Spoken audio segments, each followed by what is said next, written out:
देखिए, इस रिकॉर्डिंग में मैं आपको बताऊंगा कि पढ़ाई किस तरह से करना चाहिए। काफी सारे स्टूडेंट्स ऐसे होते हैं जो सोचते हैं कि पढ़ाई तब पढ़ाई है जब 8 या 12 घंटे पढ़ाई की जाए, उससे कम में जो की जाए वो पढ़ाई नहीं है।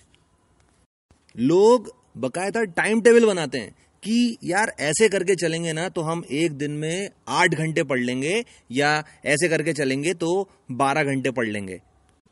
पर जब कोई भी व्यक्ति इस तरह से पढ़ाई करने की कोशिश करता है तो उसका रिजल्ट क्या होता है? और ऐसा इसलिए होता है क्योंकि इंसान के दिमाग की जो कैपेसिटी है वो 4 या 5 घंटे ही है, उससे ज्यादा की नहीं है। मतलब अगर आप पूरी एकाग्रता के साथ पढ़ो तो 4 या अधिक से अधिक 5 घंटे तक पढ़ सकते हो, उससे ज्यादा नहीं पढ़ सकते।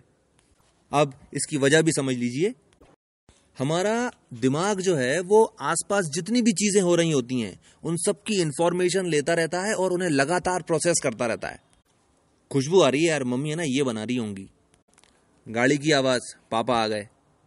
मोबाइल वाइब्रेट हो रहा है, मैसेज आया होगा।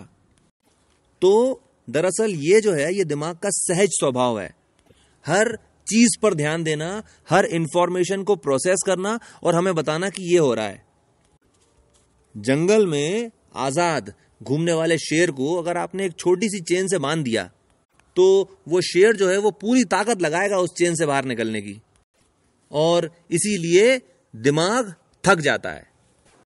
दूसरी चीज, जब भी हम कोई चीज सीख रहे होते हैं तो हम असल में अपने दिमाग के सेलुलर स्ट्रक्चर में चेंज कर रहे होते हैं। जो भी नई चीज हम सीखते हैं, दिमाग उस नई चीज को पुरानी किसी चीज से एसोसिएट करता है। दिमाग उस चीज को स्टोर करने के लिए नए नए पाथवेज बनाता है। तो आप एक समय में कितनी सारी चीजें याद रख सकते हो, उन्हें याद कर सकते हो, ये सब कुछ आपके दिमाग की रैम पर निर्भर है।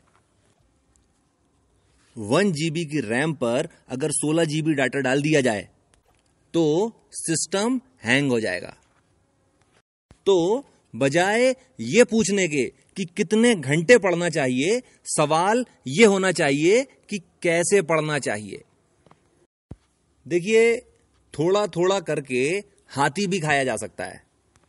आप किसी भी ब्रांच के स्टूडेंट हैं, सबसे पहले जिन किताबों से आप पढ़ने वाले हैं उन सभी किताबों के पेजेस गिन लीजिए।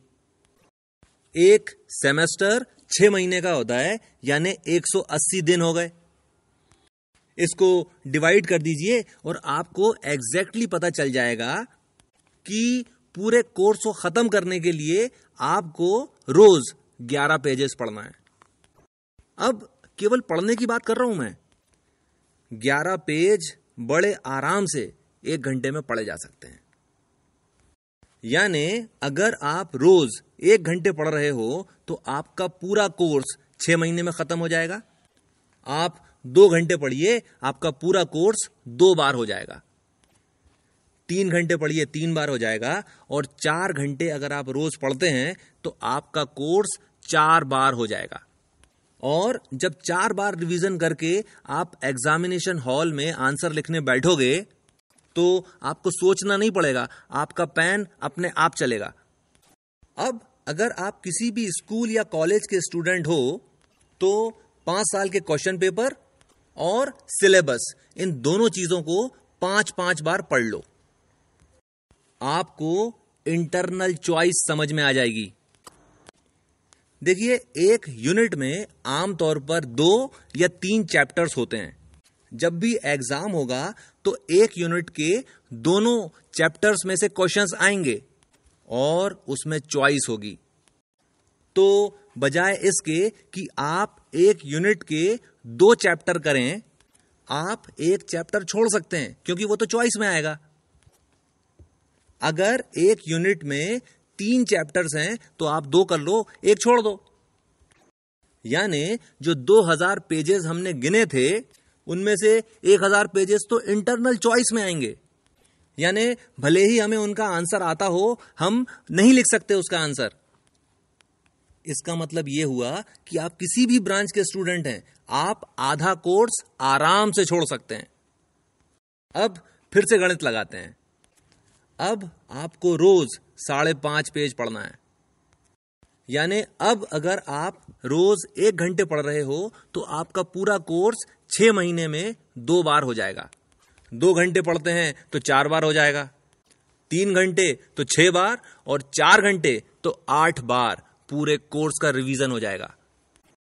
वो बच्चा जो 90% के ऊपर खेलता है, वो अपने कोर्स को इस तरह से तोड़ के पढ़ता है। एक सवाल अगर 1 नंबर के लिए आया है तो वो उसका जवाब 100 शब्दों में दे देगा। अगर वही सवाल 10 नंबर के लिए आ जाए तो वो उसी सवाल का जवाब 1000 शब्दों में लिखने की भी कुव्वत रखता है। क्यों? क्योंकि वो अपने सब्जेक्ट को पानी की तरह पी चुका है। देखिए, अगर आपको केवल विद्वान बनना है तो आप केवल 4 घंटे पढ़िए, पर अगर आपको कोई सा कॉम्पिटिटिव एग्जाम निकालना है तो आपको थोड़ा सा ज्यादा पढ़ना पड़ेगा। अगर केवल 4 घंटे ही पढ़ना है तो हर 50 मिनट पढ़ाई करने के बाद आप एक 10 मिनट का ब्रेक लीजिए और उस ब्रेक में कोई फिजिकल एक्टिविटी कीजिए।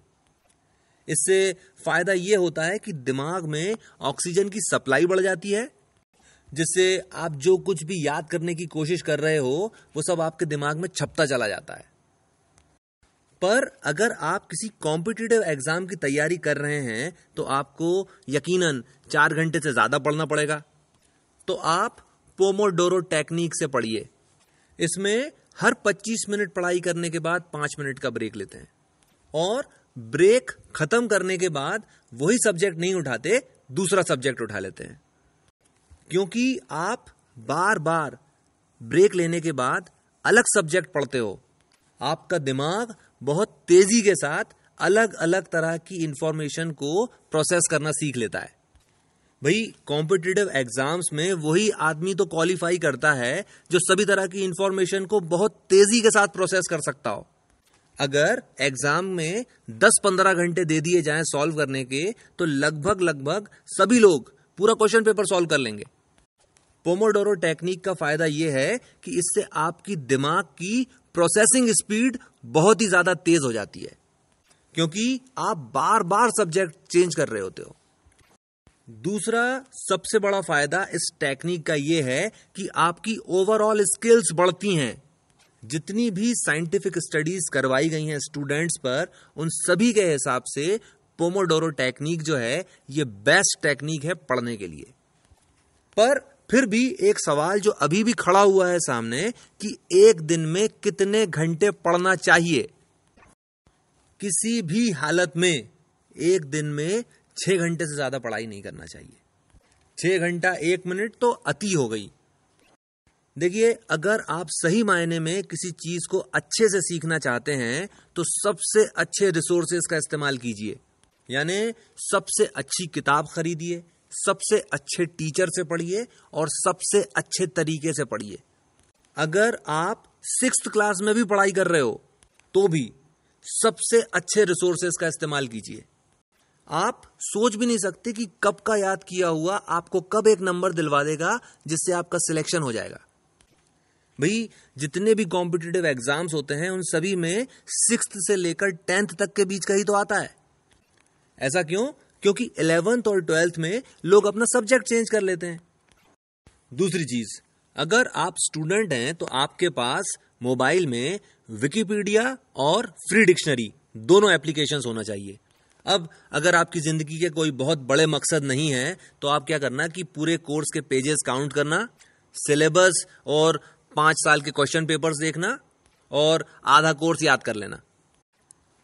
पर अगर आप वाकई में जिंदगी में कुछ अचीव करना चाहते हो तो आपको अपना पूरा सिलेबस एक बार विकिपीडिया से पढ़ लेना चाहिए। दूसरी चीज, आप फ्री डिक्शनरी से अगर आप रोज 15 मिनट पढ़ोगे तो क्योंकि आप रिलेटेड वर्ड्स पढ़ रहे होगे इसलिए आपकी वोकेबलरी बहुत अच्छी हो जाएगी। अगर कोई भी स्टूडेंट इन दोनों एप्लीकेशंस का नियमित रूप से अध्ययन करे, विकिपीडिया और फ्री डिक्शनरी का, वो बंदा जहां पे खड़ा हो जाएगा ना, वहां पे सवेरा हो जाएगा। जब भी आप पढ़ाई करें, उन चीजों को दूर कर दीजिए जिनसे आपका ध्यान जरा सा भी भटक सकता हो। जैसे ही पढ़ने बैठो, सबसे पहला काम मोबाइल को एयरप्लेन मोड पे लगा दो। दूसरी चीज, अगर आप घर पर हैं तो आप अपने परिवार वालों को बता दीजिए कि आप पढ़ाई कर रहे हैं और आपको डिस्टर्ब नहीं किया जाए। पर अगर आप हॉस्टल में हैं तो थोड़ी सी रुई पे थोड़ा सा सरसों का तेल डालिए और उसे कान में फंसा लीजिए। इसका एक और इस्तेमाल ये भी है कि अगर आप शोर शराबे की वजह से नहीं सो पा रहे हैं तो आप सो सकते हैं ऐसा करके। तकिया खराब हो जाता है इससे, पर करियर खराब हो, लाइफ खराब हो, उससे अच्छा तकिया ही खराब होता रहे। चौथी चीज, जितने भी लोग हैं जो किसी भी तरह से आपका दिमाग खराब करते हैं, आपको टेंशन देते हैं, निगेटिव बातें करते हैं, ऐसे लोगों से दूरी बना लीजिए। होता यह है कि ये जो लोग होते हैं इनके अंदर खुद तो कुछ करने की औकात होती नहीं है, तो सामने वाले को भी कन्विंस करते रहते हैं कि भैया कुछ नहीं हो सकता। और ये जो निगेटिव टाइप के जो लोग होते हैं ये आपको छोटी छोटी बातों में उलझा के रख देते हैं, और अगर आप छोटी छोटी बातों में उलझ के रह जाओगे तो जिंदगी में कभी भी बड़ा काम नहीं कर पाओगे। पर इस चीज को ध्यान रखिए कि जब भी आप किसी से दूर हों तो कुछ भी ऐसा ना कहें, ना ही ऐसा करें जिससे सामने वाले का दिल दुखे। और दिल भी ना दुखे और दूरी भी बन जाए, उसका सबसे अच्छा तरीका है पैसे उधार मांगना। जितनी बार वो बंदा दिखे उतनी बार उससे उधार मांगो। पैसे दे दे तो अगले दिन ही पूरे पैसे वापस कर दो, 2 दिन बाद और ज्यादा उधार मांगो। अधिक से अधिक 1 महीना लगता है इस टेक्निक में, वो बंदा खुद ही आपकी जिंदगी से निकल के चला जाता है। नुकसान केवल इतना है कि लोग आपके बारे में ऐसी धारणा बना लेते हैं कि आप भिखमंगे हो। ऐसा मैंने इसलिए कहा क्योंकि ज्यादातर लोगों से आप उधार मांगोगे, क्योंकि ज्यादातर लोग निगेटिव होते हैं। अभी इस वक्त अगर कोई आपके बारे में कुछ कह रहा है, किसी सोच रखता है, उस बात पे बिल्कुल भी ध्यान मत दो। थोड़े समय के बाद जब आप एक अच्छा करियर बना लोगे, एक अच्छा मुकाम हासिल कर लोगे, तो इन चीजों का कोई मतलब नहीं रह जाएगा। 5वीं चीज, अगर आप अच्छे से पढ़ाई करना चाहते हो तो आपकी हेल्थ एकदम सही होना चाहिए। रोज एक्सरसाइज करिए। अनुलोम विलोम जो है वो स्टूडेंट्स के लिए बहुत ही अच्छा होता है। आंवले का मुरब्बा खाइए, और अगर वो ना मिले तो किसी ना किसी रूप में आंवला रोज खाना चाहिए। स्टूडेंट को आंवला खाना ही खाना चाहिए। स्प्राउट्स यानी कि अंकुरित आहार, ये सभी स्टूडेंट्स को खाना चाहिए, क्योंकि स्प्राउट्स में सभी मैक्रो और माइक्रो न्यूट्रिएंट्स मिल जाते हैं और भरपूर मात्रा में मिलते हैं। पढ़ते पढ़ते चरते रहो। और इस चीज को भी समझ लीजिए कि काजू, अखरोट और बादाम में भी उतने मैक्रो और माइक्रो न्यूट्रिएंट्स नहीं होते जितने कि अंकुरित आहार यानी कि स्प्राउट्स में होते हैं। 6 से 8 घंटे लगभग रोज सोना चाहिए।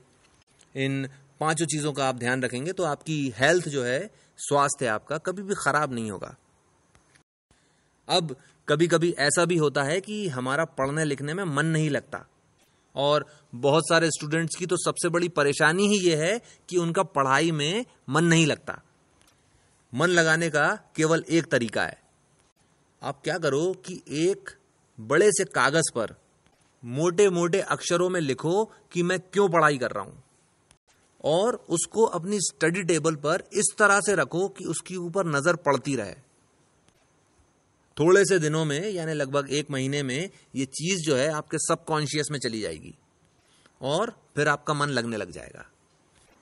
दूसरी चीज देखिए, दुनिया में जितने भी लोग महान बने हैं उन सभी ने अपने जीवन का एक लक्ष्य निर्धारित किया, फिर उन्होंने ये निश्चित किया कि इस लक्ष्य को प्राप्त करने के लिए हमें क्या करना पड़ेगा, और जो कुछ भी करना पड़ा वो सब कुछ उन्होंने किया, भले ही चाहे उनका मन लगता था उसमें या नहीं लगता था।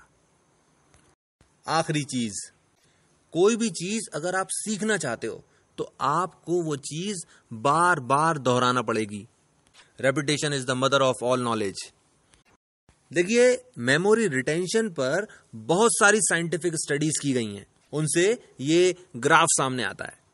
और इस ग्राफ का मतलब यह है कि अगर आप किसी चीज को बहुत ही अच्छे तरीके से याद करना चाहते हो तो आपको उसका इस तरह से रिवीजन करना चाहिए। पहला रिवीजन उसी दिन 1 घंटे के बाद किया जाना चाहिए। दूसरा रिवीजन पहला दिन खत्म होने के बाद। तीसरा रिवीजन तीसरे दिन किया जाएगा और चौथा रिवीजन 7वें दिन।